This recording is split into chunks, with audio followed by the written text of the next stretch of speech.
Thank you for being here, folks. We are live. Oh my God, the wheels are coming off the bus. Let's dig into it.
The wheels on the bus go round and round, round and round, round and round. The wheels on the bus go round and round, not anymore.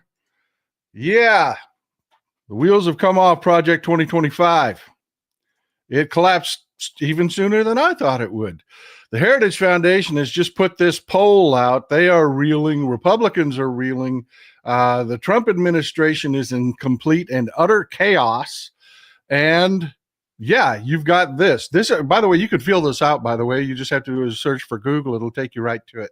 The Heritage Foundation licking its wounds from the absolute fleeing of the American people from Project 2025 has put a poll out that basically is asking, what are you okay with us destroying? Because you don't seem to be very happy with what we're destroying so far. Of course, when you get into the poll, it asks you, do you mind if we destroy the FBI? Do you mind if we destroy Social Security? You'll see if you take a look at it and go through the questions. But then they get very loaded at the end. They're trying to try to gin up support from their own bigoted base, where they're like, well, there was $700,000 that went to, and it's bullshit, to trans research for I don't even remember the question. I don't know, transgender people in space or some shit like that. But yeah, they're desperate. It's falling apart, and this is in no small part why the Dow is plunging yet again today, but it's actually much worse than this. We're going to get into it. The Dow is down 200. Let me refresh. 200. No, down 291 points, 300 points so far today. Again, this is what it looks like over the last 5 days. This is what it looks like over the last month. We've gotten much worse news than just stocks are sliding.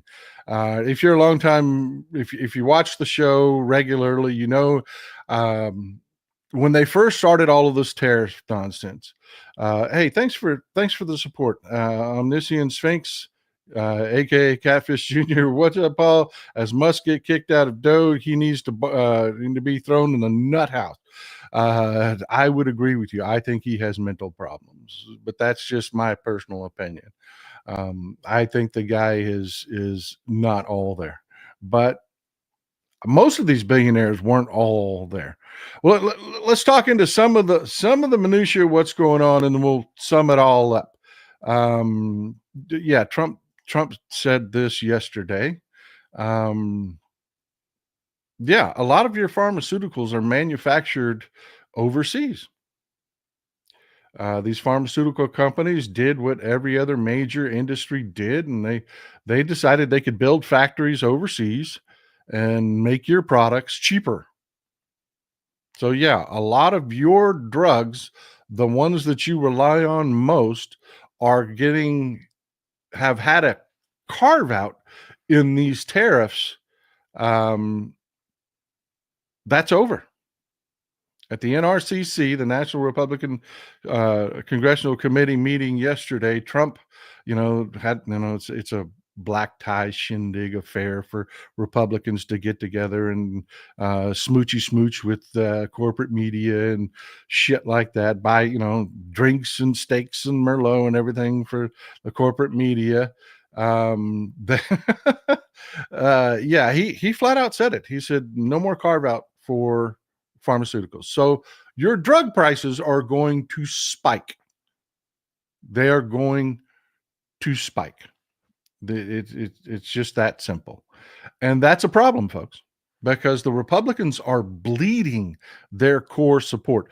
You get people that from Republicans, the refrain from Republicans these days is, this is not what I voted for. Yes, you did, Cletus. Yes, you did. This is exactly what you voted for. This is what they said they would do all the way up to the election. No, this is a surprise to no one.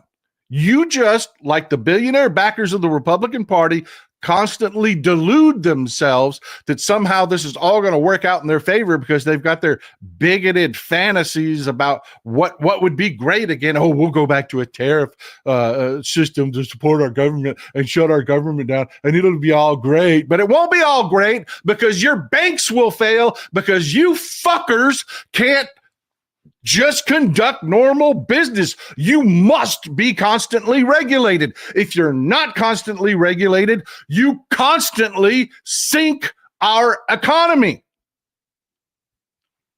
They're delusional. Always have been. Sharon Reddy, thank you for always being here. Longtime supporter. You guys are the base of the show. I can't do it without you. Been there, learned that, survived, really discussed it. I'm going to need that learning at age 78. I hear you. I hear exactly what you're saying. Chuck Meadows, Trump and Musk are stupidly ridiculous. I agree with you, Mr. Meadows. Thank you for supporting the show. I agree with you. Chris M., I've not caught you live for a while. Just saying hi. Good to see you here, my friend. Good to see you. Glad to see our UK audience back in the back in the group, man. Glad to have you here. This is happening. This is what's happening. This is what is freaking everybody out today. If you're, like I said, if you're a longtime follower of the show, I broke it down. I did an entire segment on worst case scenario and where we're headed because of the policies that they're putting together. It's happening. It's happening. Folks, stocks are plummeting. Now, you folks, you're smart people. You are smart people.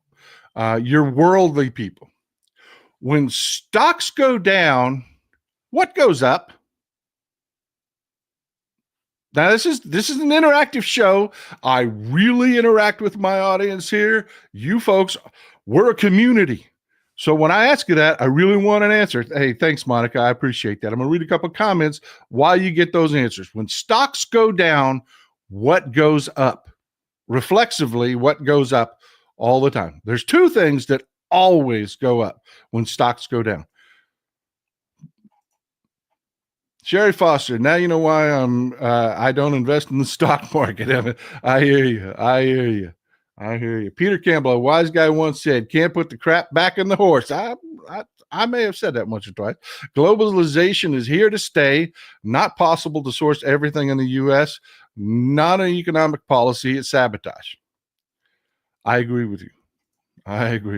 Silly Bee-Boo. Thanks for always being here, friend. Longtime supporter of the show. They voted for it to happen to someone else other than them. Them not having enough empathy is the problem. And that's the point I'm making exactly. Yes, you did vote for that, Cletus. Yes, you did. Just because you didn't believe it and just because you thought it would hurt everybody else but you, and you believe that mango con man piece of shit that it would just be great, doesn't mean you didn't vote for it. You don't get a pass, Cletus. You did this. Gold. That is one of the right answers. What's the other thing that goes up? Bonds. Bingo. Bond yields go down. Bond prices go up. Bonds. Everybody runs to American bonds. The United States American dollar. Safe haven in crazy markets, right? Not anymore. Not anymore. I told you about this nightmare scenario, and it is happening. It is happening today as we speak. Marsha Klepper, bus fare to the cousin pod. Thank you. Thank you, Marsha. I appreciate you always being here. And yeah, absolutely. Croc Glocks. Cletus got played. Cletus is a moron. Cletus is a bigot. Cletus wanted bigotry, and that's what he voted for. But he also voted for everything that comes with it. Sorry, Cletus. This is your fault. Phantom Pup, thank you for always being here. Longtime supporter of the show. Coming out big, guns blazing. Thank you, my friend. Thank you. This happened. This is really happening. This is really happening live right now. Bond yields are spiking. They are spiking right now. And everybody is in full freak out mode because, as you know, you just saw folks in the audience, that doesn't happen. Stocks tank, bond yields go down with them because bonds become highly attractive. They don't have to pay out the big yields to make people buy bonds. That's not happening. People are it is a global flight from American bonds right now. They are not buying into American treasuries as a safe haven. They've given up on us. What does that mean? Okay, folks, this ain't a hard one. This is not economically complicated. Inflation does what to prices?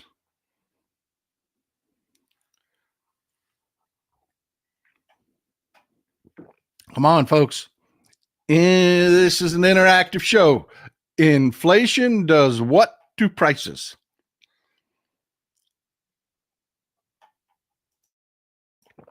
Pardon me, not inflation, but tariffs. Tariffs. Sorry, my bad. My bad. Talking smack like an idiot and being an idiot at the same time. Tariffs jack prices. You pay the tariffs. Your prices go up. Businesses must make money. You increase a cost on a business through a tariff, they must pass that cost on to you. They don't make cars just to make cars. They make cars to sell them and make money. And the only way they can make money is raising the price on you. Not complicated, right?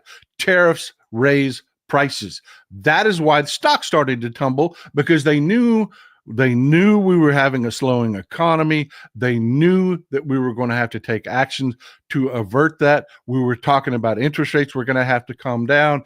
We knew this was coming. In comes the Trump administration with tariffs, making it all worse. I mean, just worst case scenario. I did a video yesterday where I talked about that. Everything they do is making this worse. John Blevins, Paul, thanks for always informing us about what is really going on through all the dangerous and stupid decisions that they make. I take solace in knowing that there are sane and smart people out there who care. You rock. Thank you for the kind words, and thank you for supporting the show. Not a constant. I think if I remember correctly, you have donated to the show before, and I'm really grateful you supported the show before, but not a constant. New supporters are really showing that we're going to make it. We're going to make it. Yeah, and it's not just me, folks. It's not just some hillbilly in the woods telling you that they're fleeing. No, it's really happening. Trump tariffs spark U.S. government debt sell-off. You're talking about other countries that would hinge the corner of their own financial ship. They would anchor it in our treasuries, are fleeing. You're talking about massive investors fleeing. Absolutely fleeing right now. That means on top of tariffs, raising prices, when bond yields go up, interest rates go up. Businesses run on credit. Businesses run on credit. That's a little known thing. Not little known. That's the wrong way to put that. Your layperson doesn't know the way businesses operate these days. They operate on credit. They buy their goods and materials, everything. They buy them on credit. There are things called overnight loans. There are things. I mean, there's just. I don't want to glaze your eyes over. Just trust me. Businesses run on credit, and credit just got a lot more expensive, folks. A lot more expensive. What does that do to your prices? Skeet Sayers, California. I appreciate you. I really do. I really do. The most dangerous thing is that Trump has applied the Jim Jones effect on an entire political party. No shit. I mean, the Republican Party is just non-existent these days. Although we're going to talk about, they are starting to wake up. Their own survival, their survival instincts are starting to kick in. And that's why I say the 2025 project is doomed. Jan Reichenberg, I'm going to say Reichenberg. Tell me if I got that right, Jan. I like to pronounce people's names correctly. You were right about lower oil prices as Russia sells to support aggression. It's not just Russia. Russia has hit that threshold with their oil prices that if they actually sell oil, they lose money. So they're cutting back production. They've hit bottom. Russia has hit bottom. It's OPEC. We're going to talk about that in just a second. Wendy Bauman, Swear Jar Fund. Thank you. I appreciate y'all for keeping me going there. Just to get what they're talking about with the Swear Jar Fund, folks, is sometimes I get a little hyperbolic and a little bit colorful with my language, and YouTube will demonetize my show if I cuss too much. So yeah, they're keeping the lights on for even when YouTube says no. Product shortages is imminent. Yes. That's the other thing.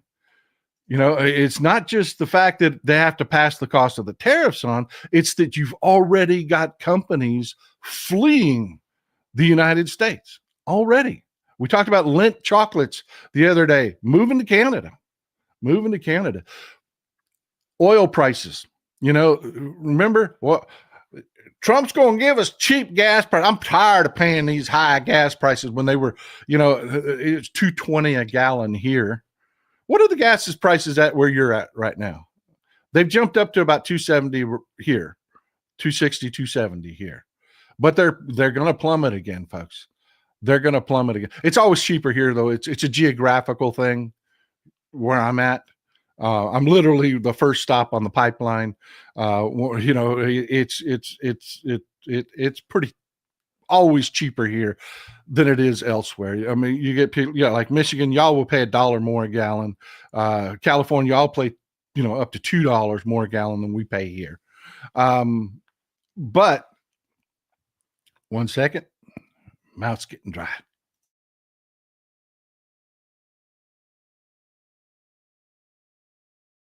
Again, I want to refer you to prior shows. We talked about the oil industry. We talked about what the Saudis want to do to the oil industry. Why the oil industry went all in for Trump. Also, let's just Cliff's notes those really fast. Hang with me, folks. I promise I won't let your eyes glaze over on this. Oil industry went all in on Trump. They knew he is always shit for the economy. They're not stupid people. They know that. Why? Because they're who is the oil industry's competition? It's green energy. It's electric cars. They knew they could buy into Trump and he would destroy their competition. They knew Trump doesn't give a shit about anything, much less the environment. And that is worth more in the long run than short-term losses. They thought they were going to be fine. There were going to be short-term losses, but Trump would just smash green energy, good for the oil industry. They'll make their money back. They really believe that. Here's the problem. Everybody always underestimates just how shitty Trump is at everything. They always underestimate just how bad he is at everything and how bad things will get. They always are arrogant and think they can control situations. No, oil is in free fall right now because of Trump. Because of Trump. Stop coddling stupid, aka Wolf McBassage. Springtime. Let's bring back the Victory Garden. Yeah, no kidding, right? Highly recommend planting vegetables this year. I am. I've got some beautiful tomato plants that got to go in the ground. I'm a little late on it. Alto Eager, a little bit late. Here's my late fee and the custom jar contribution. I appreciate you always being there, Alto Eager. Okay, so here's what's going on with oil. Oil prices are plummeting. So yeah, you Trumpers, you MAGA people, you're gonna get your cheap oil, your cheap gasoline here over the next year and a half. You are. Why? Reserves are flush. There's just tons of oil in the market, right? So what do you do when there's just the market saturated? You cut back production, right? No. See, Trump's in trouble. Trump's hurting. Nobody's happy with Trump. Nobody. Every single faction is pissed at him right now. So he went and golfed with his Saudi buddies, and told them, "Look, man, I need cheap gas prices. I need cheap gas prices." And the Saudis are talking this line. The Saudis are saying, "Oh, we believe in the American economy. We're betting that the American economy is going to just take off. It's going to be huge. So we're going to ramp up production, and we're going to get you that cheap gas that you like because we're your friends." No. Say it with me, folks. The Saudis are not your friends. The Saudis are not our friends. They are not. And Trump is a moron. So, in the middle of an oil glut, OPEC massively increased their production. Not just the Saudis. Saudis use their influence in OPEC. They're flooding an already saturated oil market with oil. Why? The real reason why. Not what they say. They're saying, "Oh, we're betting on the American economy." Yada, yada. That's the shit that they're saying. The real reason why. Vincent Day, thanks for keeping us up. You're welcome. That's my job. That's what we do here, folks. Doug Goodall, Sun and Sausage. I wish I could. I am grateful, Doug. You just being here is important. It's the community itself and us just having this conversation, getting message out. The fact that you can help, that you help out, buddy. I know the value of $2. I do. Okay, here's what's going on with the Saudis. Now, you have to keep in mind, oil companies are the victims of inflation just like everyone else. So what happened at $50 a barrel 5 years ago is not what happens at $50 a barrel now. No, that's $60 a barrel. You see what I'm saying? 60's the new 50. 50's the new 40. Following me? Well, we're in the 50s, folks. We're in the 50s. What does that mean? That's like the 40s, okay? When oil's at $50 a barrel, that's layoffs. That's layoff time. They massively shut down production. And people that do any kind of oil field services, any related work, any type of construction, road work, building pads, maintenance on wells, those wells are shut down. All of it. That entire economy at $50 a barrel, over. $40 a barrel, bankruptcies. That's when you get the bankruptcy. And who's that good for? Who is that good for? The Saudis. If you follow the show, I explained a long time ago, the Saudis use immigrant labor in their oil fields. Their floor for what they can make money at is much lower. There's a bumper sticker that's real popular around here. I live in timber and oil. That's what it is around here. Those are the producing industries around here. Timber and oil. There's a very popular bumper sticker that women drive. It says women drive in their Tahoes and their Suburbans. You're talking about really kind of, you just got to imagine the kind of person that would put this on their car. But it says, oil field honey, spending oil field money. That is a hugely popular bumper sticker around here. And they slap them on the back of their Tahoes and their Suburbans. And the wives drive them around, because the roughnecks in the United States make bank. That ain't true in Saudi Arabia. That isn't. And those jobs, bye. You're going to be able to buy a used Tahoe really cheap with a bumper sticker on the back that says oil field honey, spending oil field money, because that oil field money just went away. JR, too cool. Thank you for all you do. $2.84 a gallon here in Louisiana. Thank you for being here. Thank you for supporting the show. New supporters. Man, I love to see those new supporters. That is everything, guys. That is everything. It means we're growing. Oh, by the way, talking about growing, hit the subscribe button. I spent forever watching YouTube without hitting the subscribe button because I didn't understand. It's just the like button is all it is. It's not the like button. It's just the follow button is all it is. You're not entangled with me in any way. It makes it easier to find my content. Hit the subscribe button. Hit the thumbs up button. Let's get this message out to as many people as possible. Let's game that algorithm and get this information out. Sharon Reddy, New Mexico is fighting to get abandoned wells in the Permian Basin's capped. That's going to get worse because the companies responsible for those wells are going to go bankrupt. And they're going to dump those old wells, those old leaky wells on us. So I want you to think about that, folks. Inflation. Boom. What does that do to the economy? Tariffs, going to just a death blow to the economy. Everybody knows it. Stocks start plummeting. People are fleeing our debt. They don't trust us anymore.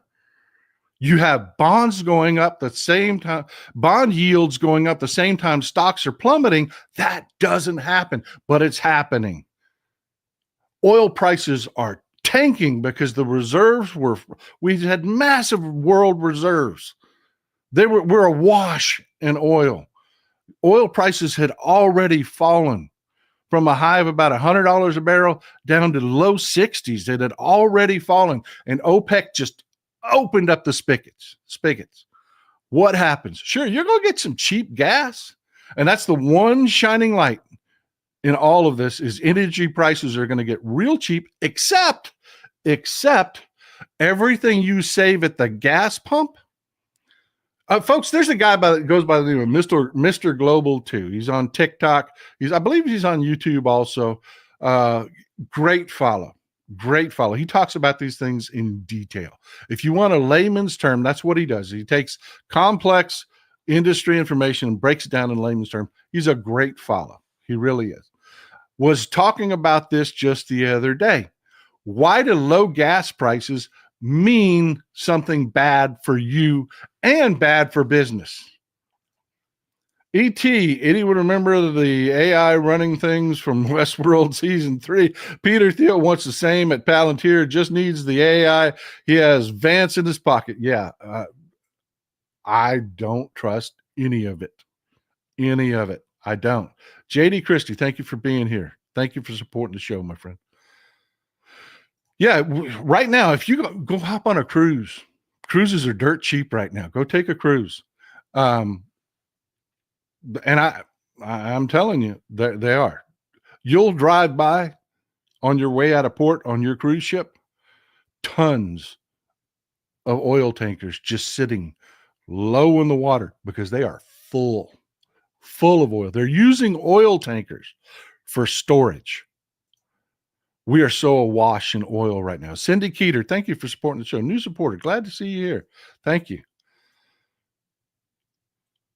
Pavlon 01, Pavlon 01, thank you. I appreciate you. I appreciate you for supporting the show. Allison Hall, hey, Paul, thank you for all your insight on here and on Insta. I found you over there and moved here. Hey, I'm glad to see you both. I'm on just about every platform except for Telegram. I don't do Telegram. Damn Russian app. Yeah, drill, baby, drill. Right. Yeah, exactly. Exactly. There ain't going to be any drilling. And far, pronounced favor. All right. And favor. Thank you for all you do. Thanks for telling me that. And John Wilmick, tariffs, chemical cleanup, oil cleanup, environmental, the consumer, all of us is always paying for all of it. Facts, sir. Facts. That's what I'm talking about. That's what I'm talking about. So, yeah, we've got the oil industry that's about to lose tons of jobs. We're heading into a recession. Yes, oil will be cheaper, but why isn't that good for you? Why is that a bad thing for you? That's the thing that the right wingers are talking about. On the morons, the stupids are out there making videos on TikTok and everywhere else saying, can you believe those liberals? They're complaining about low gas prices. Can you believe how stupid they are? Let me help you there, Cletus. Let me help you there. Why that ain't a good thing. You know where a huge amount of our natural gas comes from? Oil wells. Yeah, they siphon off the natural gas from oil wells. When you shut down oil wells, Cletus, now I know you can follow me, dummy. I know you can follow me here. When they shut down the oil wells, what also gets shut down?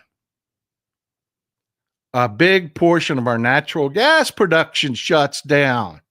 And what happens when natural gas production, which we do not have a glut of right now? Natural gas and oil are not the same thing, Cletus. We are awash in oil. We are tight on natural gas. When we shut down the oil wells, what happens to natural gas? Prices spike. They spike. Supply and demand, Cletus, supply and demand. And what does that do to your electric bill? A lot of our people didn't want nuclear, so they wanted clean. So, you had like T. Boone Pickens here in Texas selling anybody that would listen, build natural gas power plants. They're cleaner. Yeah. And it's also going to get really freaking expensive for electricity. So yeah, your gas and diesel's going to be cheaper, but your electric bill is going to run through the roof and your gas bill is going to run through the roof.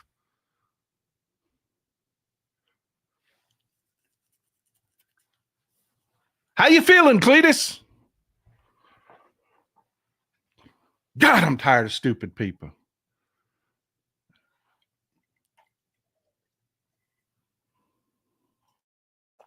And because Trump is in trouble, he is desperate for those low gas prices because that's what they're saying.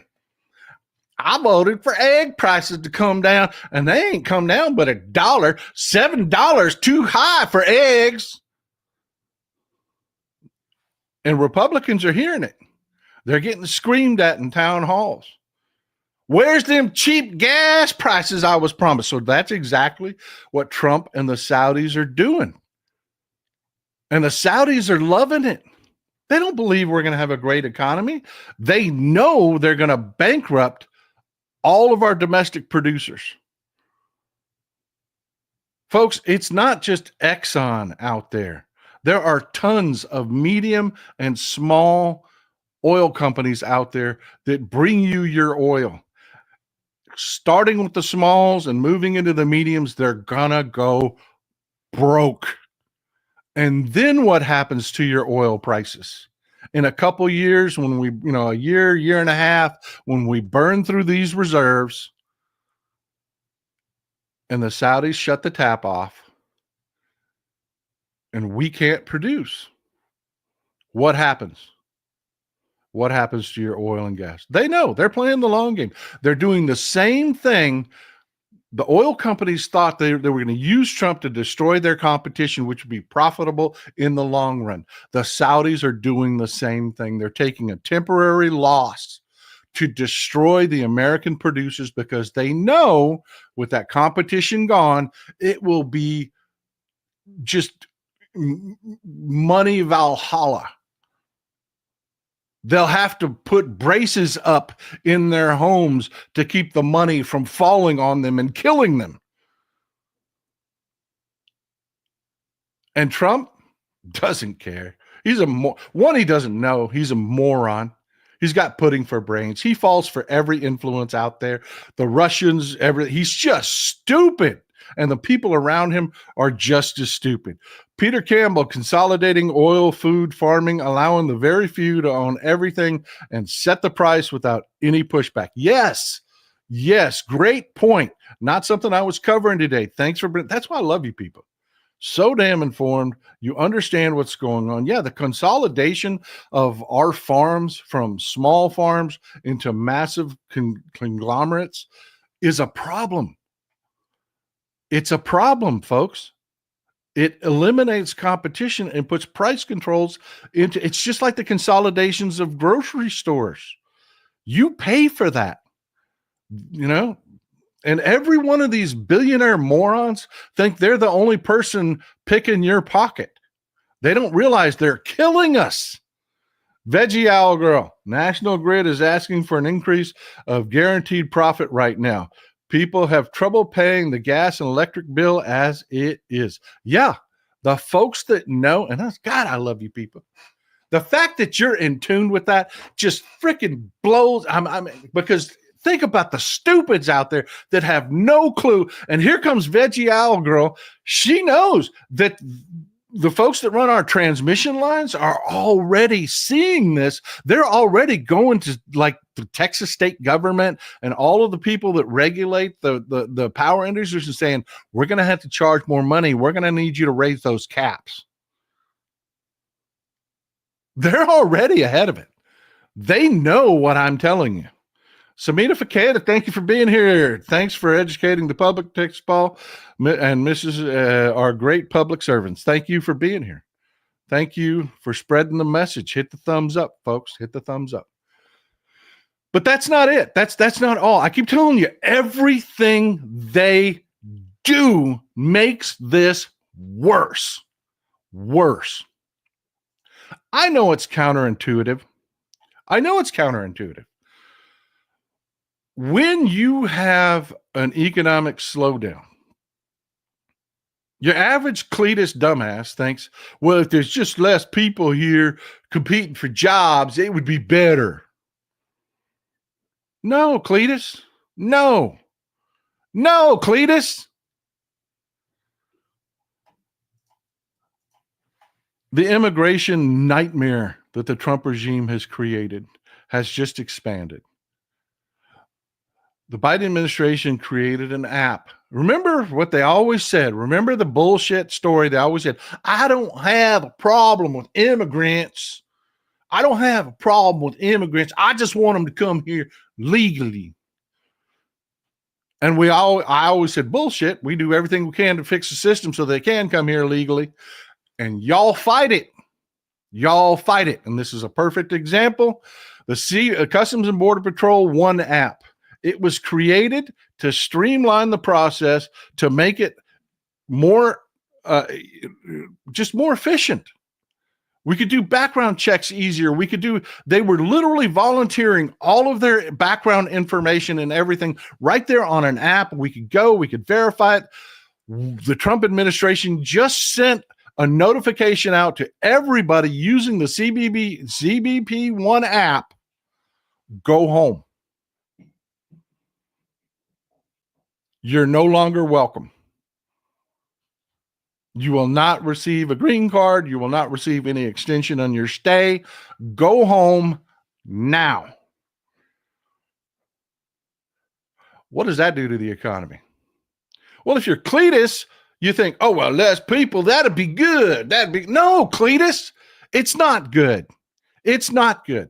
Because not only do these people work, they buy at the local grocery store. They've got to eat, folks, and they're buying our food. So our farmers are selling to them. Our clothing stores are selling to them. Our gas stations are selling to them. They are an engine of the economy. Every person must have needs that get met. So they are buying, Cletus. You're deporting your customers at a time when you desperately need. The problem isn't not enough stuff. The problem is not enough customers.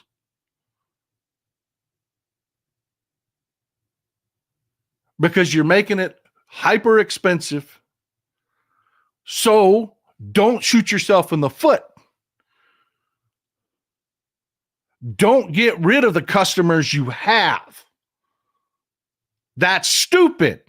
But the Trump regime is all about stupid. It's like they hold a meeting and say, "Hey, you know what? Let's get together. Stick with me now. And let's take every situation, find the smartest thing we can possibly do, and then do the opposite of that." They work to be stupid at everything. And the bigots, the Cletuses out there, well, yeah, I want them brown people sent home. I don't like them immigrants because I got to hear me some Spanish when I'm at Walmart. Who wants to hear Spanish at Walmart? Well, Cletus, you're about to hear Spanish on the unemployment line because you're an idiot. June, thank you for, hey, you new supporters. I'm telling you, I can't rave enough about you. That's my job. That's my job. That's what we do here as a community. And thank you, folks, for being here and interjecting things when I'm talking. The fact that you are as informed as you are is mind blowing. And I don't mean that.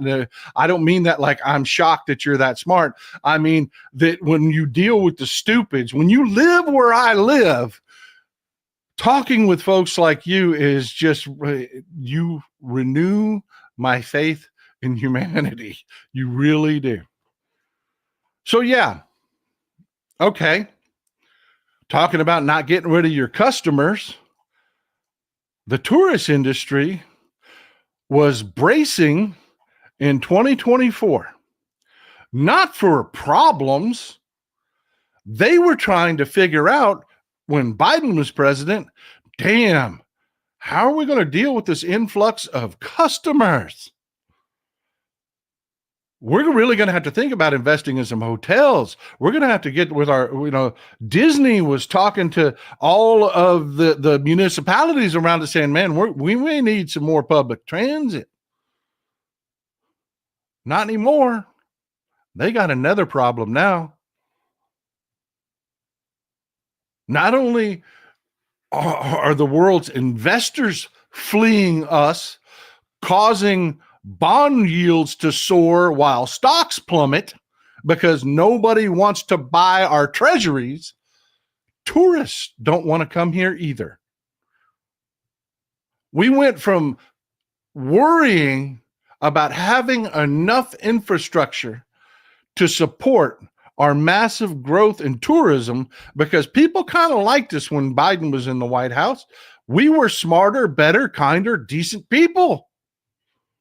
Ask the European audience how shocked they have been at the turnaround here in the United States in the last 6 months to a year. People don't want to come here. And the tourism industry, while everything else is rocketing to recession, is now also collapsing. Because we're going to have a recession, which means you're not going to get local tourism.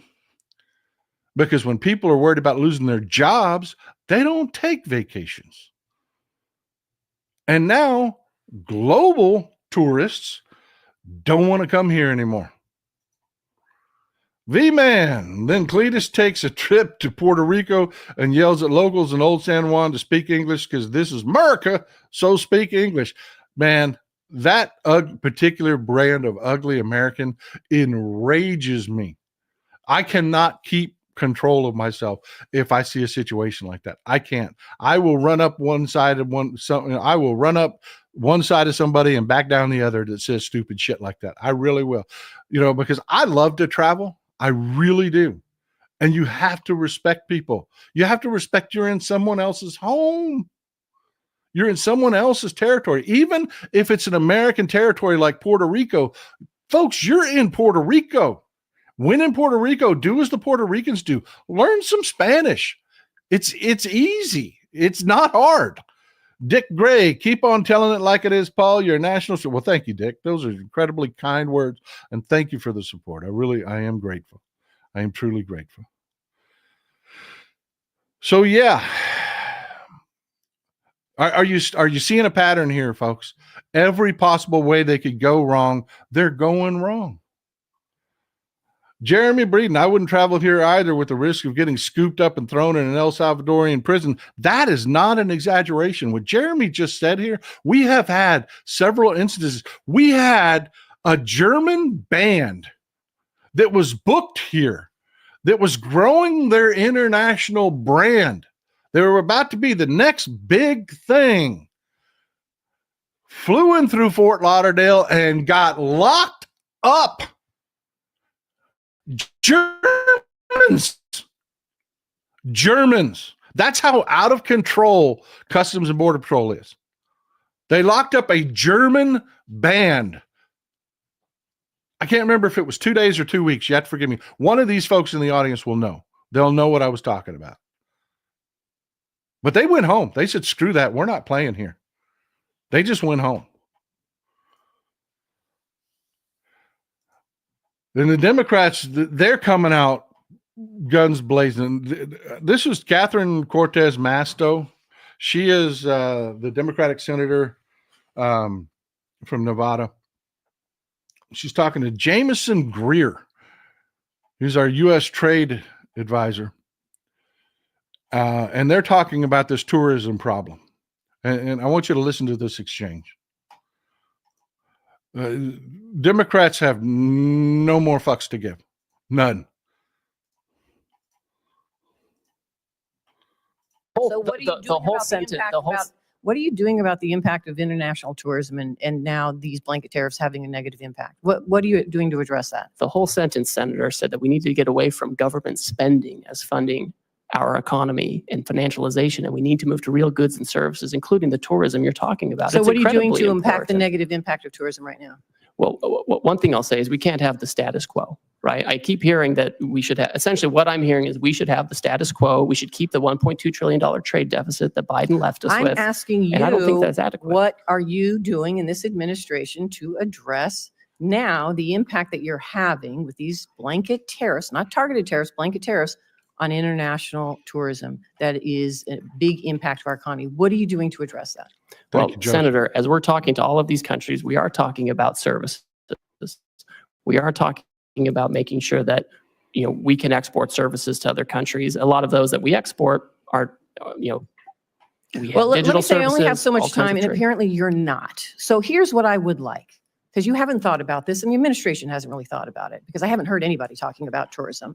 So why don't you come talk to me in my office, and let's talk about and put a plan together, because these blanket tariffs are having an impact on tourism in my state and across the country. Senator, So I'm happy instead to of just defending it, why don't you just come sit down with some of us and try to address the concerns that we are seeing and feeling in our states that this administration has not taken into account? I'm happy to come speak with you. Thank you, Senator. So what? I want to replay part of it. I want to replay part of it.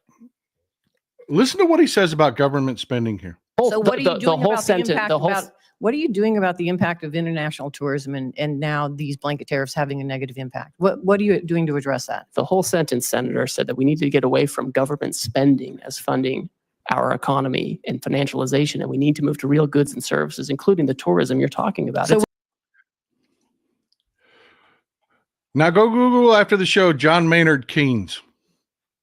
I told you, this is just old school Nixon era throwback bullshit. We don't believe in Keynesian economics. We're Milton Friedman people. This isn't a debate anymore. Folks, what he's talking about is Keynesian economics. This is how stupid this is. Again, just Cliff Notes, Keynesian economics. John Maynard Keynes said, you know what? The government has a role to play in the economy. When the economy gets too hot, the government reacts with monetary policy to kind of cool things down. The idea is to stop the peaks and valleys, to keep things kind of controlled. That's why you see under Democrats that believe in Keynesian economics, this constant just chugging along growth. No huge spikes, no huge valleys, just constant growth because they believe in Keynesian economics. When the economy plummets, they believe that the government should employ people, that the government, and this is a proven fact that it works. It's not debatable. And they believe the government should incentivize the private economy through making borrowing cheaper, by making capital more readily available. That's all Keynesian economics is. These morons think, you remember back in 2008 when the American car industry was collapsing with the Republicans that believed in this Milton Friedman bullshit said, let it die. Let them die. That's capitalism. Let it die. No, you morons. And in the middle of all of this is where they're still at. Peter Campbell, I'm old enough to remember fuel crisis. Europe and Japan had to make it work, so they built the 2-liter fuel-injected cars. We did nothing. Deja vu. Yeah. The rest of the world is not going to sit still through all of this stupidity. They are not. Jeanette Dahl, so glad you can be here. One of our Danish audience members. Wow, coming out guns blazing, Jeanette there. I appreciate you. I have long said that the United States will be hit from all sides because a lot of people are boycotting things from the United States, canceling various subscriptions. That is true. That is true. The Trump administration has made us an international pariah.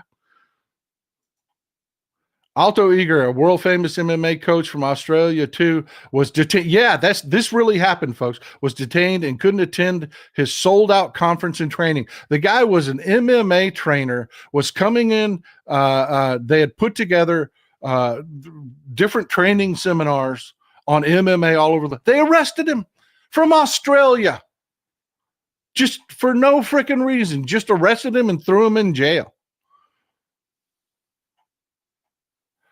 But folks, the reason I say the wheels are coming off the Project 2025 is Cletus might be stupid, but Cletus knows he's going broke. And he keeps screaming, this ain't what I voted for, even though we know it's exactly what he voted for. He ain't quite turned the corner that, yes, he voted for this, but the Republicans in the government have figured it out. And they know Cletus will eventually come to the understanding that it is them that is doing it to him. So, yeah. Both the Signalgate humiliation, which never let Signalgate die, because they're still using Signal right now. The Trump administration, the Trump regime is still using Signal right now to talk about classified material right now. Donald Trump's expanding tariffs ignite GOP revolt as Republicans break ranks. Fear skyrocketing prices could cost them votes. Yeah, I told you, folks. I told you. These special elections, even if we didn't win in Florida, and Florida's first and Florida's sixth, if you move the needle enough, that would light a fire under Republicans. That's how you end this shit. And it's happened. It's Republicans are figuring out that their voters are pissed and getting more and more pissed because they're seeing things like this. This is Northwestern University.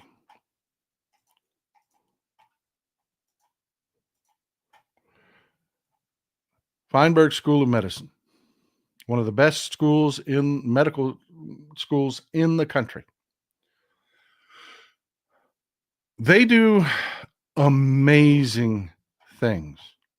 Amazing things. A big part of what they do is cardiac research. Demetrius Cephas, it will be a while before I'll be able to see my American daughter who lives in Japan, afraid Japan won't let her back in. The Orange Menace doesn't care. This is the kind of thing that it's stifling everything. And people are figuring it out. You know, we Democrats might have been boring, but we weren't crazy. Pro viewer, hey, Texas Paul, what do we do if Trump declares martial law? Resist by any means necessary. Keep that phrase in your heart. By any means necessary. There are a couple red lines. You know me. I'm not the hyperbolic guy. I'm not the guy that says, oh, democracy's over and all that other shit. There are some red lines. They stop letting us vote on things. They try to make it to where we cannot take power back. They try to end our democracy. That's a red line. And after that, it's by any means necessary. But at Freeman, one second, just lost tab. I got to bring it back up.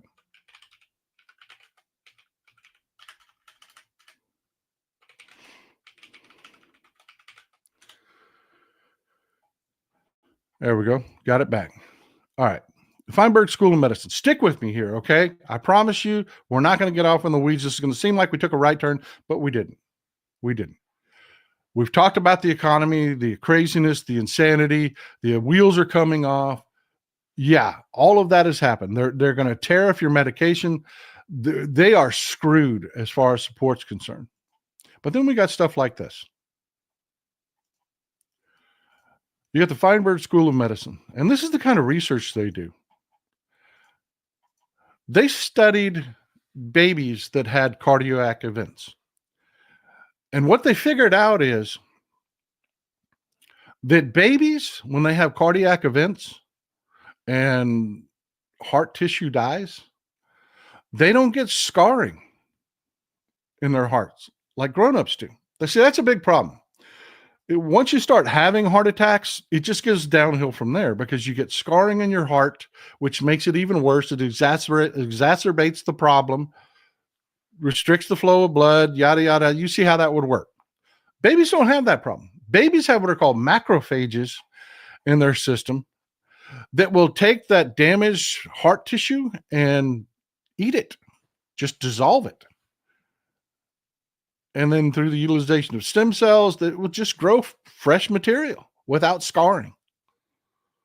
It is just, it's a miracle that babies have.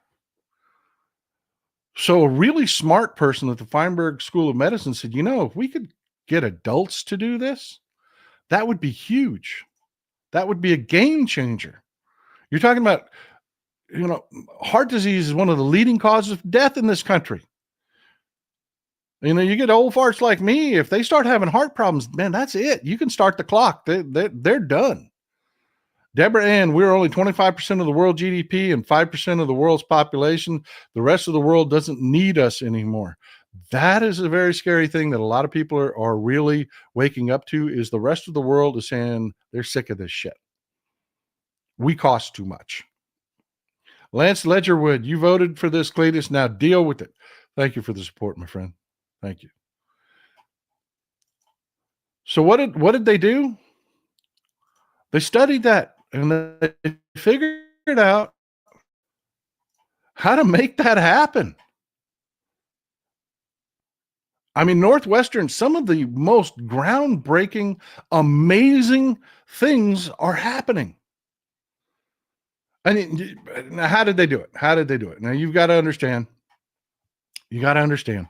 This is what's called a humanized mouse, because there's a bit of an ethical problem involved. You can't really experiment on babies. People get pissed. People get a little pissed off if you start conducting medical experiments on babies. So, what they figured out, one of the things that the Feinberg School of Medicine also leads in, is they have figured out a way to genetically alter mice to either accept human tissue or have tissue that is more human-like, so that they can study diseases that affect humans using mice.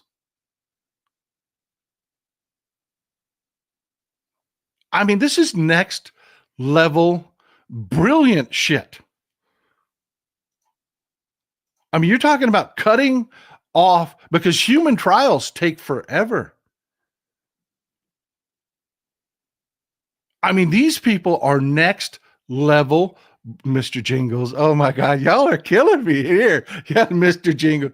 Y'all are killing me, Mr. Jingles.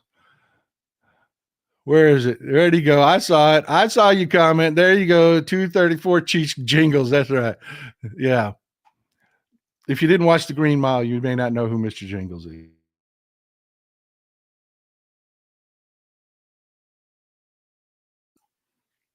But I want you to think about that, folks. That's what they're doing. That's what they're doing. Then this happened. Remember the protests over Gaza?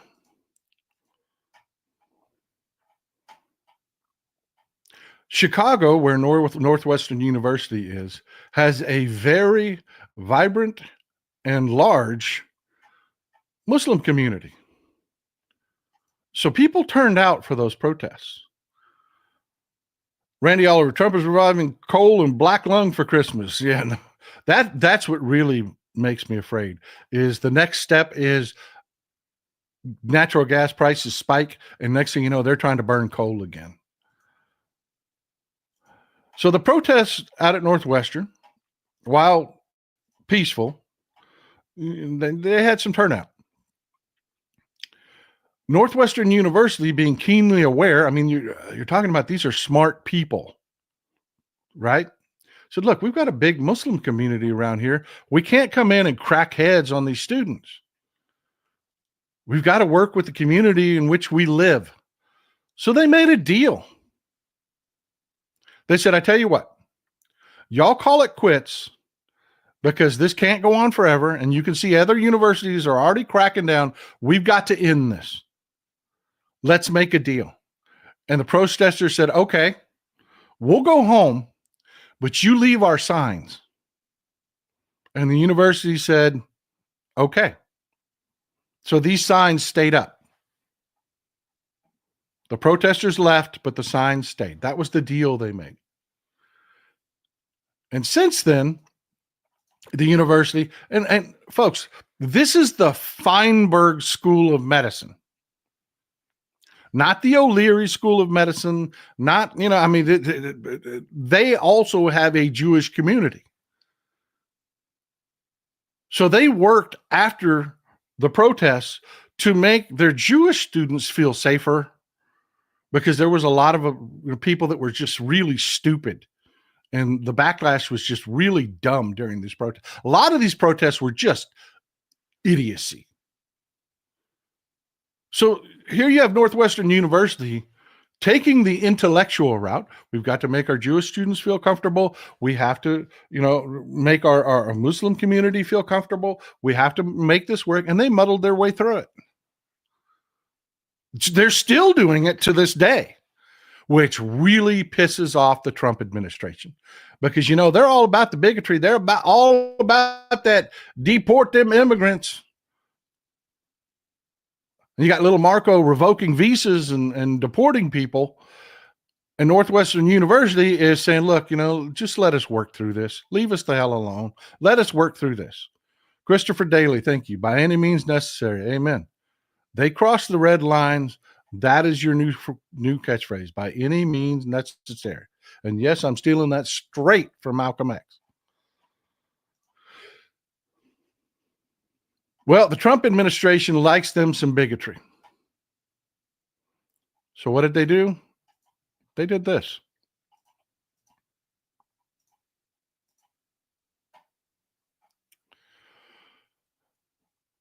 All of that research that we were talking about, that amazing research that you're talking about, not in decades, in a couple years, is going to yield new therapeutics that's going to be a game changer as far as cancer, cardiac disease, all of that that's coming out of the pipeline. They just slashed all the funding. And get this, Northwestern didn't find out from the Trump administration. They didn't. Northwestern found out from a local news affiliate that called them and said, "Hey, do you know y'all are on the list the Trump administration just put out? They're going to cut your research funding by 700, damn near $1 billion." And Northwestern said, "What?" Because as closely as these research universities work with the government to A, secure that funding, and B, they've got to own up. They've got to report what they're doing. They've got to say, proof is in the pudding, folks. The money just doesn't keep coming. You've got to show results. Oregon wine lady. Meanwhile, little Marco staff member arrested for hassling a hotel bar. Yeah, these are not the best people, folks. They are not. These are sorry, stupid, loud. Every bit of the Trump regime, in my opinion, are the lowest of the low, the dumbest of the dumb, the biggest morons and low character people on the planet. He just surrounded himself with them on purpose, because people that are intelligent and have skills won't do the shit that they want to do. Stop coddling stupid, aka both mixed bastards. Thanks for being here again, my friend. All enemies, foreign and domestic. Well, y'all like that fight, man. Y'all are looking for that fight, aren't you? Aren't you?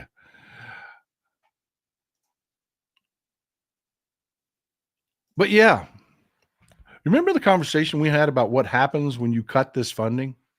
What it does to these projects? Those mice that I showed you, they have a lifespan of between 1.5 years and 4 years. The window at which they're viable to use for this research is very small. Can't use them when they're little bitty babies, and you can't use them when they're so old that they're decrepit. It's a very narrow window. What happened with all of that data that they've been tracking? Exactly. John, they lose all the data. They lose all the data. And they have to start over. So no, this isn't just let's pause some research. This is devastating to this research.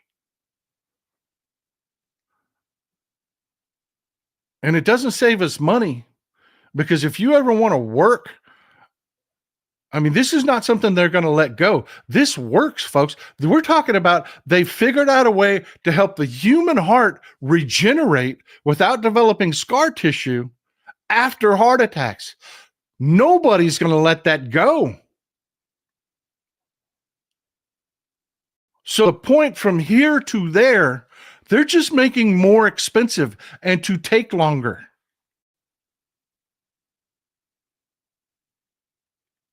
They're morons. They're morons on every front. And again, the worst possible thing you could do now. We talked about the economic problems already. But wait, there's more. That's not the end of the stupidity. It gets better. It gets better. 1 second. I've got to got a troll I got to get rid of.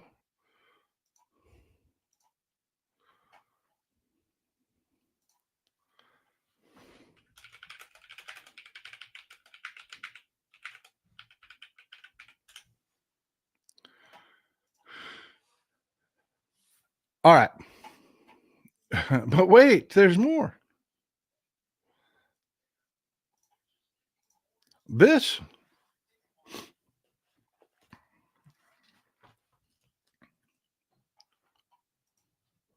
is Melanie Krause. This is Melanie Krause. Melanie Krause is the acting IRS commissioner.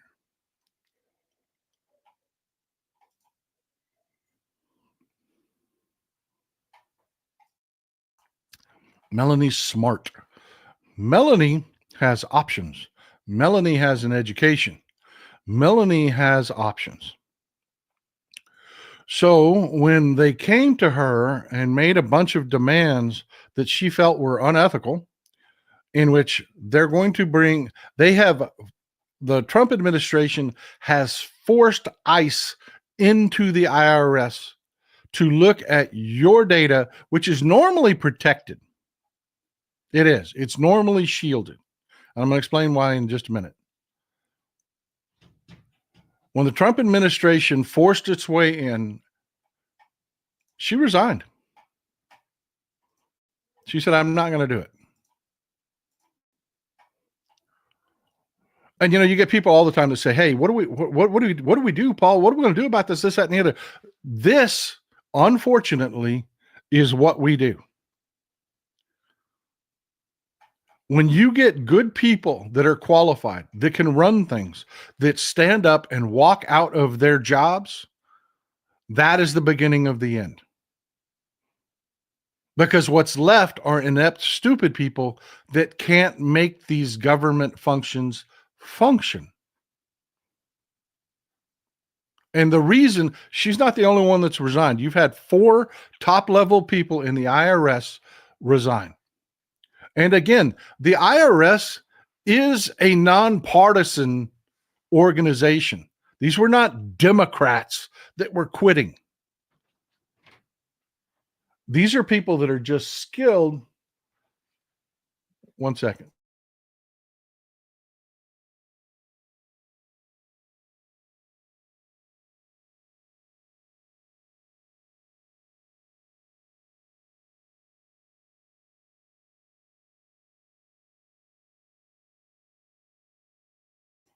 Miscommunication there. Sorry. Let me Rachel Matt out of this. Let me back up to explain why. Let me explain why. No, I was having a private conversation. The mic was muted on purpose. Let me explain why the IRS is both nonpartisan, and B, your data, your information is isolated from the administration. There's a reason for that.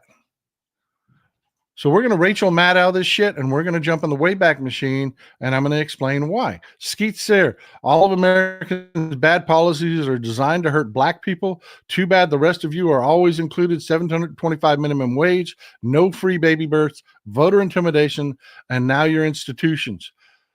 That is exactly right.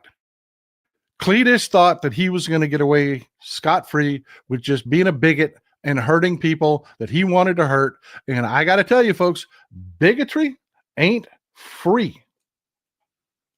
It is not free. All right, this, one second. This is George McGovern. He ran for president in 1972 against Richard Nixon. And he lost. He did. He lost pretty handily.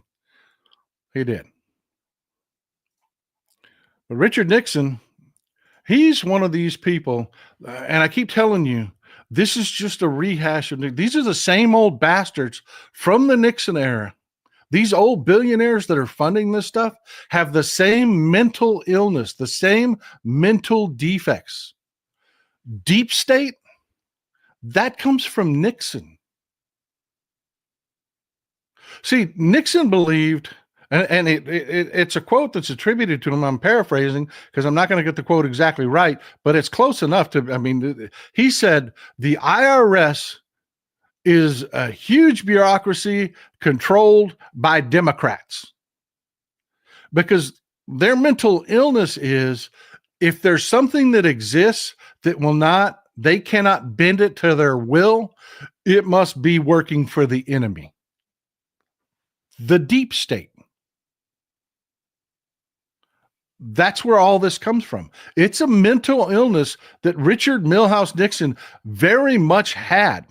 Any resistance that he received, people just being ethical, you were the enemy. You were a Democrat. You were up for attack. Lonnie Johnson, use cash, not credit when possible. Not bad advice. Not bad advice. So what did Nixon do besides be insane and a drunk? Nixon formed the SSS. It was the Special Services, I've forgotten what the last S is, in the IRS. It was a committee of Nixonites that were looking for the deep state, that he was using people like John Dean, the White House counsel, to order the IRS to go after his enemies and to hurt people and to help his friends. It was his way, he justified doing this because the IRS ethically wouldn't do this stuff, so they must have been the enemy, must have been working for the Democrats. Therefore, it's okay to do unethical shit and engage in this partisan,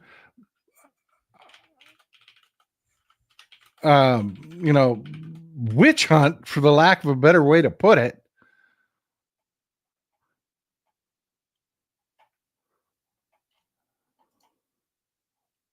One second. I got to pause for a second.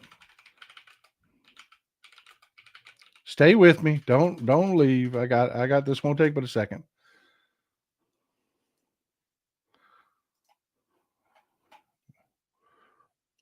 One second. It's just bothering me. When I can't recall something.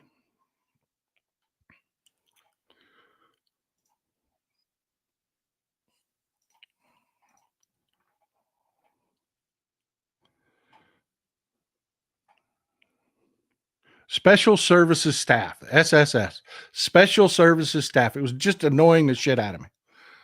It was a committee within the IRS they created to do their dirty work. And like I said, they justified it by saying, oh, well, the IRS won't do our dirty work. They must work for Democrats. Therefore, it's okay to put our Republicans in there to do our dirty work because, just fair's fair, right? They were, and it's that insanity. It's that belief in the deep state. And John Dean here made a lot of requests. Billy Graham. Not a big Billy Graham fan because I know the history. Good friends with Richard Nixon. Billy Graham had run astray of the IRS for tax problems. Nixon made it go away. John Wayne, the actor, John Wayne, had all kinds of tax problems. Nixon made them all go away.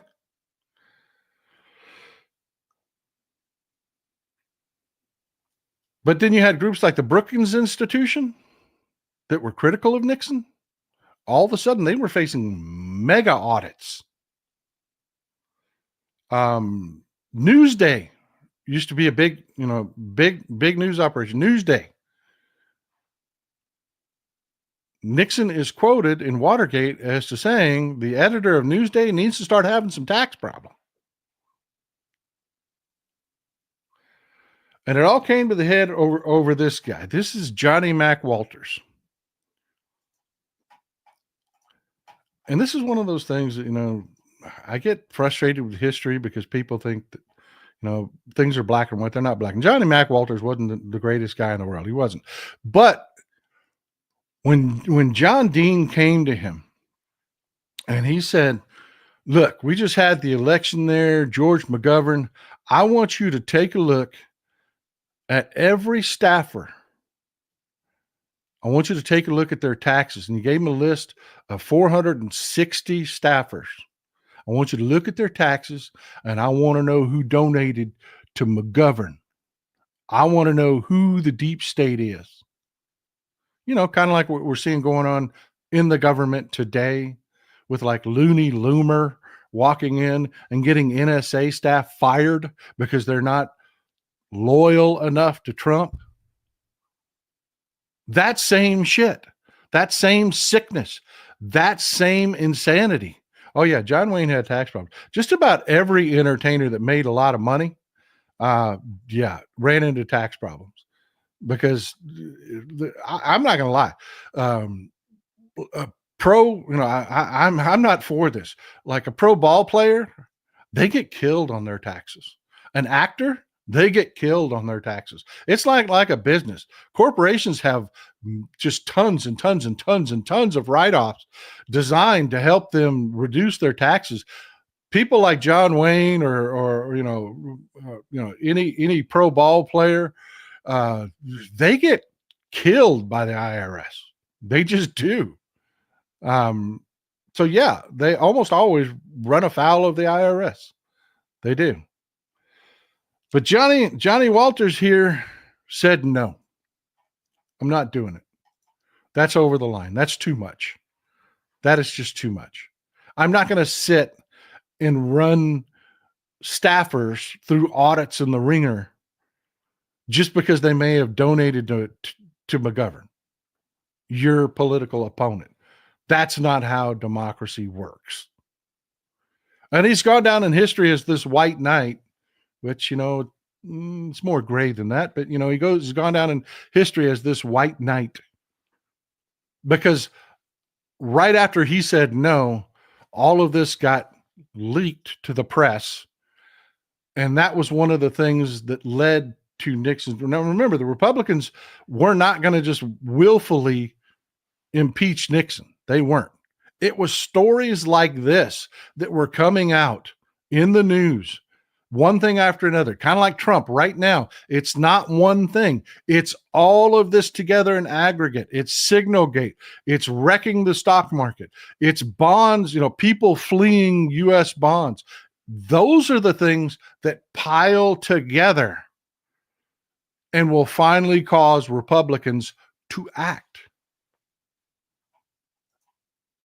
And Trump trying to force his hand into the IRS, even the reason he's giving, he may get Cletus with this. He may be able to go to Cletus and say, excuse me, mouth's very dry today.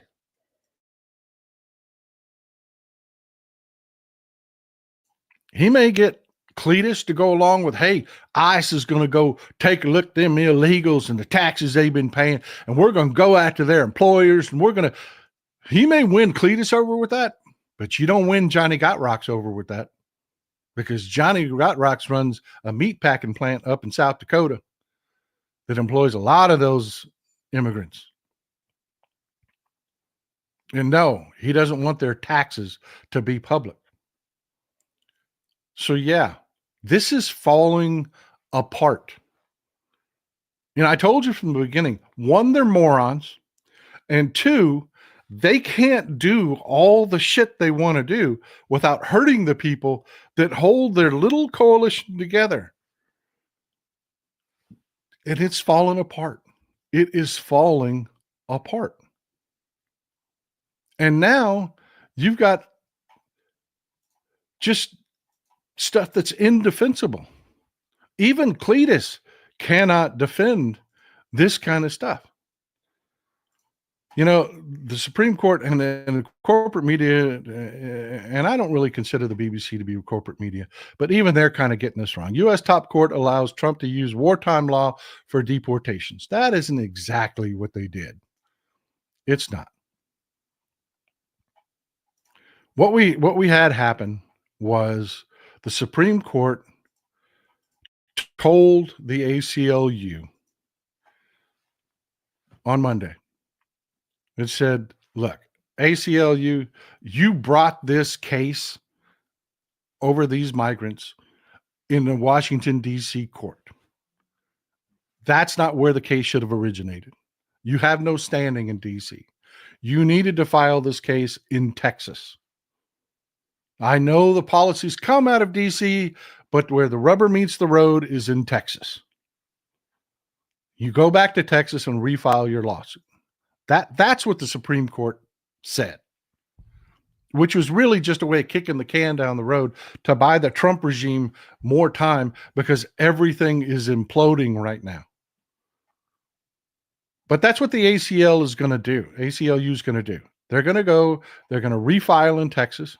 And folks, you need to remember, it doesn't matter if they lose every case. The nutters here in Texas they've been shoving these Texas judges in that have no fealty to the law or the Constitution. All they do is care about what happens within the Republican Party and their power. Doesn't matter.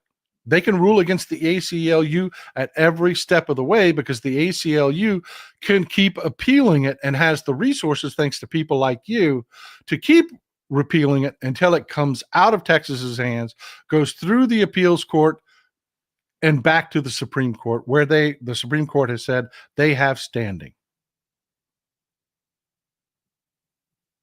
And they're going to lose. They're going to lose. But there are going to be setbacks. This just happened. Supreme Court pauses order requiring deported Maryland man to be returned to Texas. And again, I need to give you kind of like the big picture here, because we're finding out that it's more than just this guy. Like I said, it keeps exploding. And we need to talk about why the Trump administration is fighting so hard to keep Camar Abrego Garcia from coming home. Again, the wheels are coming off the bus, and they know it. And they know there's nothing they can do. They're hoping this guy dies in custody, is what they're hoping. To be completely honest with you, that is what they're hoping. And here's the question. It's not as simple as you think. Camar Abrego Garcia was a guy, he was here legally, committed no crimes. He's married to an American citizen. Middle-class guy, was a sheet metal worker. He was arrested because they had a confidential informant. And I need to stress to you how problematic confidential informants are.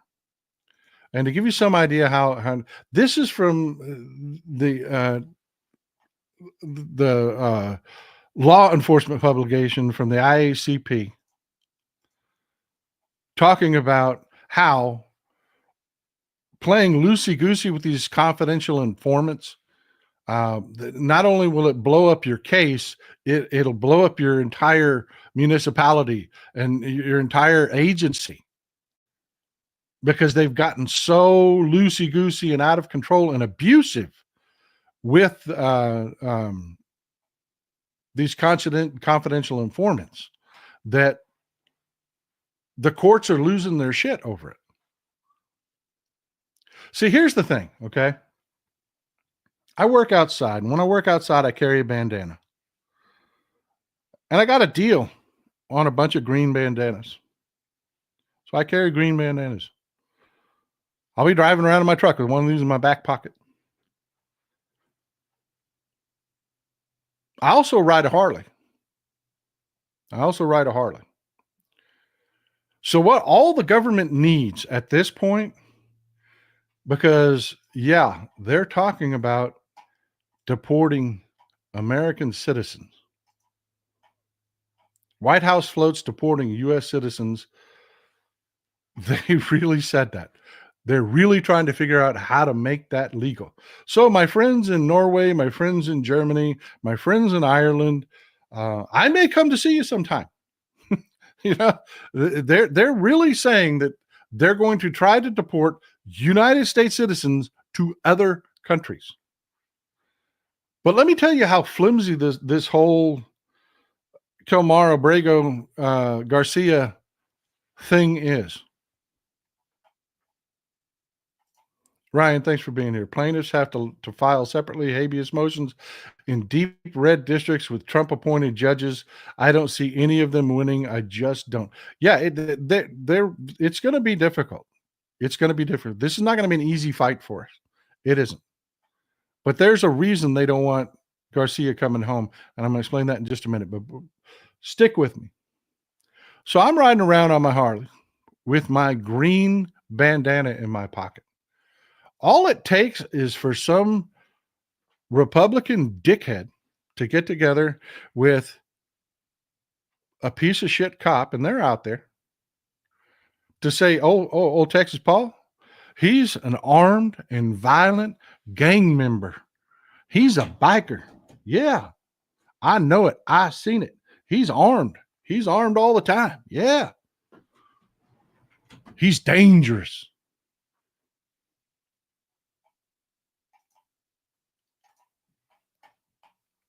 And all that cop has to say, we pulled old Paul over and he had a green bandana in his back pocket. And look at him.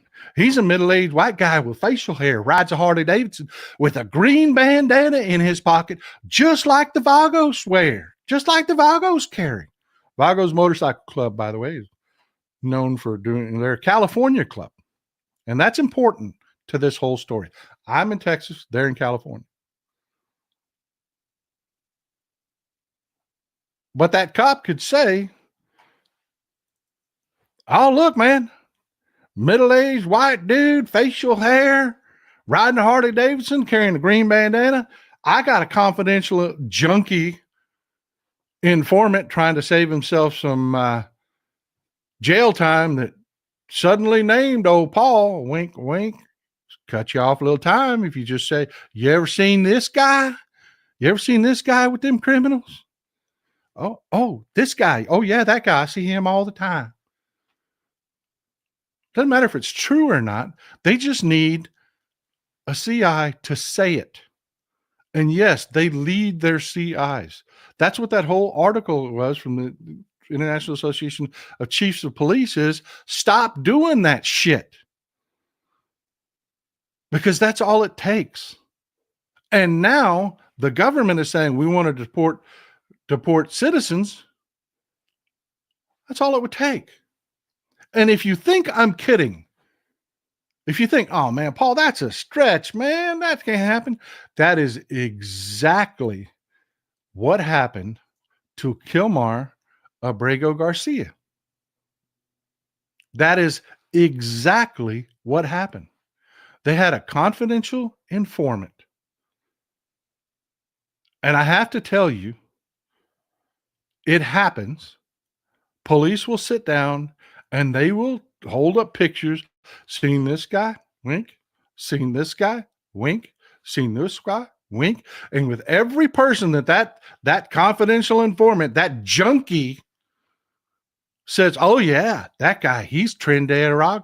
Yeah, he's trying. Oh, I get a pudding cup now. Okay. Oh, I'm going to get a Coca-Cola. Cool. Oh, I saw that guy too. Oh, 2 weeks off my sentence. Oh yeah, I've seen that guy.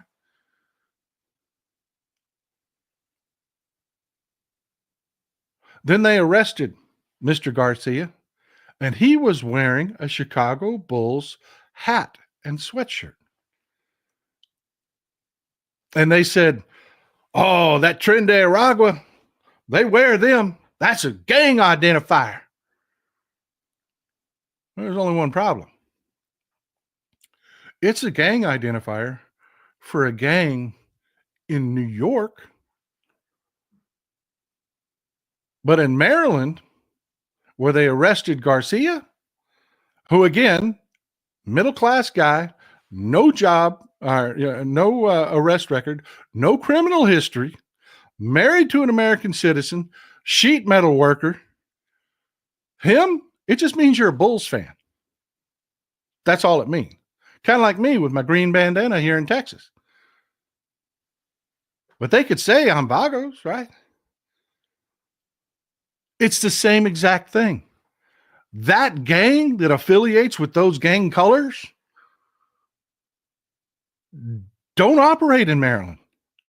They're not there. But they use it as an excuse to deport this man anyways.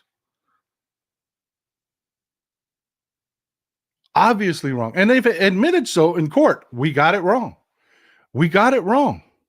We screwed up. Why don't they want to bring him back? One, we don't control him anymore. When they did what they did, they handed him to El Salvador. CICOT is not an American prison in El Salvador. CICOT is a Salvadoran prison. We don't have any control. It's up to the Salvadorans if they release him or not. And that's why I know it's not being covered this way in the corporate media, but that's why the Supreme Court is actually siding with the government a little bit on this, because the government can't just say, give him back. They can ask, can we have that one back, please?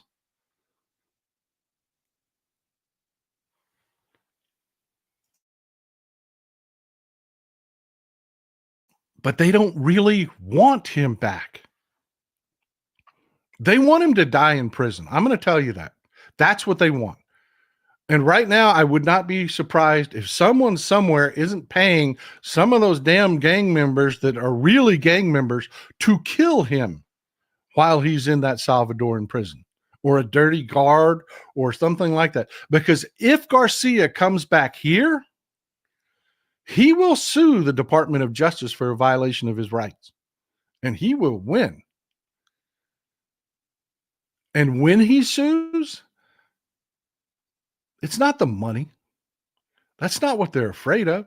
They'll piss any amount of money away. They spent $100 million down in Gitmo like that for nothing. They don't give a damn about pissing the money away. What they're afraid of is discovery. And what they're afraid of is that Garcia is going to be paid really well by the press to tell his story.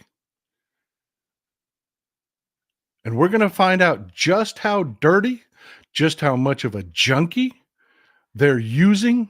I guarantee you their confidential informant is shit.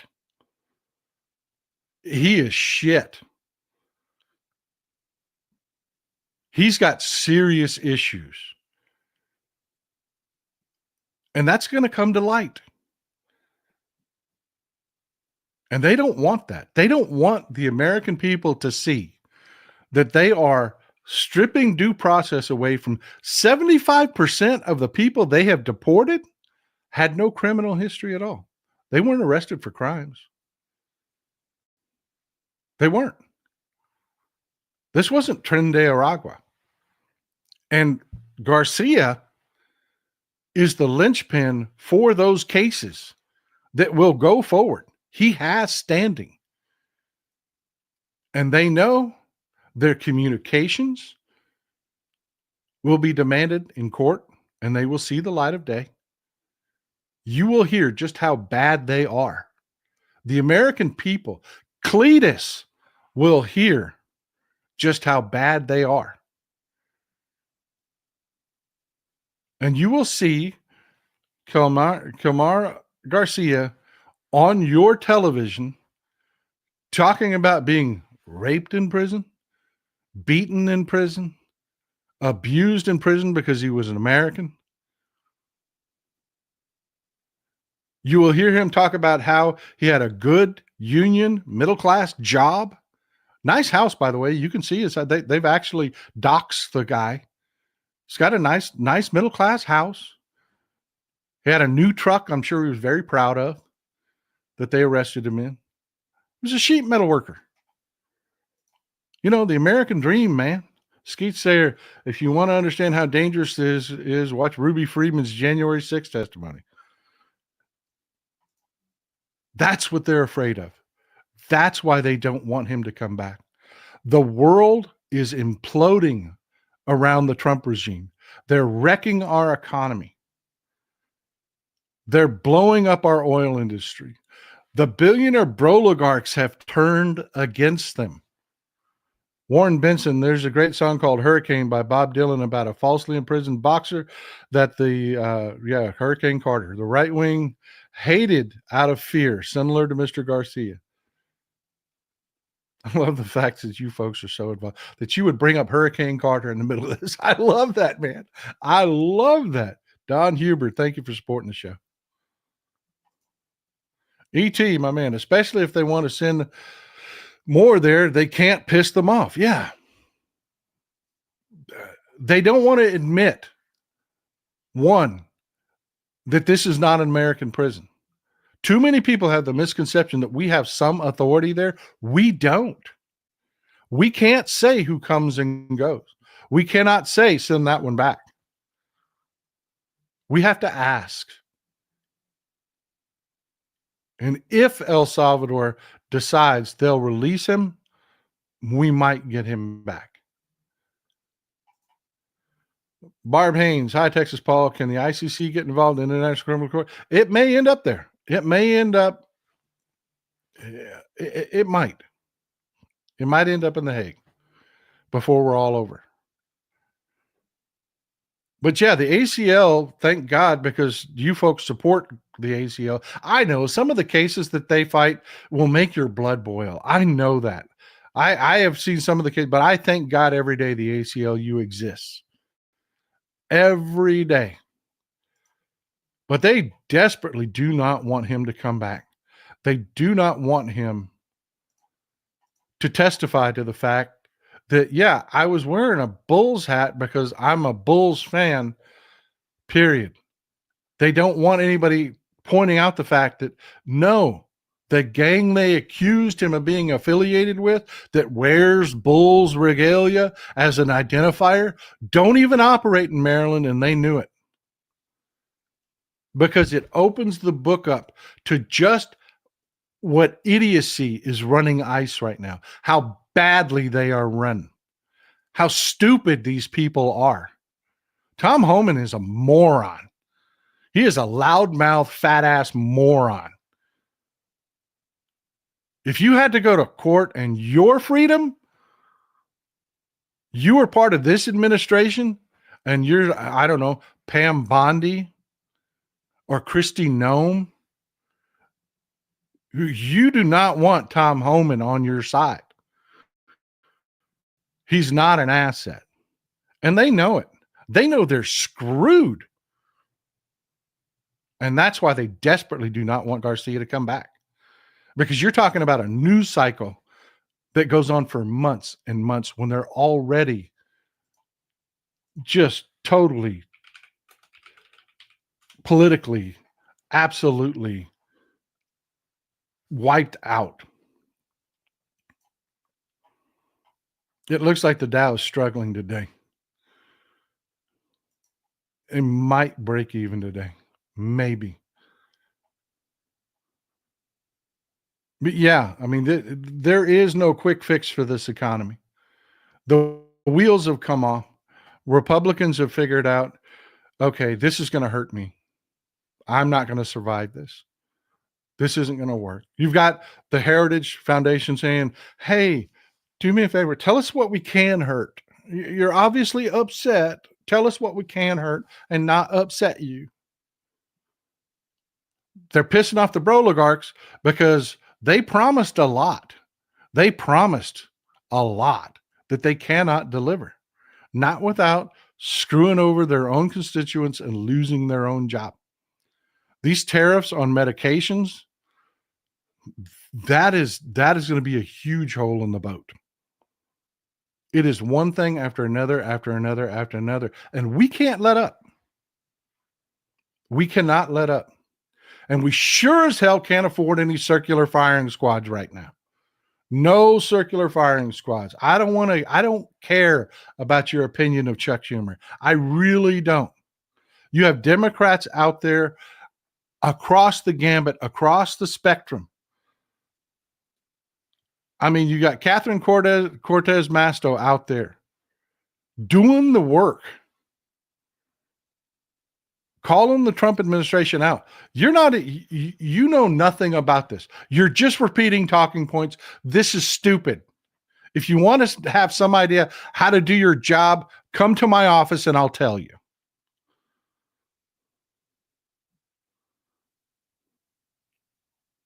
So, folks, don't give up. Keep supporting the protests. Like I said, be careful. Phones out. No violence. Keep up the economic blackouts. Keep spreading information from places like this. Thumbs up button, subscribe button, share it on your social media. And keep talking about all of these different things. Not one of them will take them down, but all of them will bury them. Keep banging away. I love you, folks. That's what I've got for you today. I went a little bit long, and I'm sorry. So we'll have to do a roundtable later on in the week, maybe Friday or Sunday. We'll do a big roundtable. I hope what I've told you was useful. Thank you for all the support. Brian Peacher, thank you for always being here. Longtime supporters. Y'all are the foundation of the show, man. Y'all keep it going. Y'all keep these lights on. Mourning all, that young man is going to be sacrificed at the altar of Trump. That is my biggest fear, is that he will never make it home. Because that is their best result. If he dies in custody, you never see him on the news.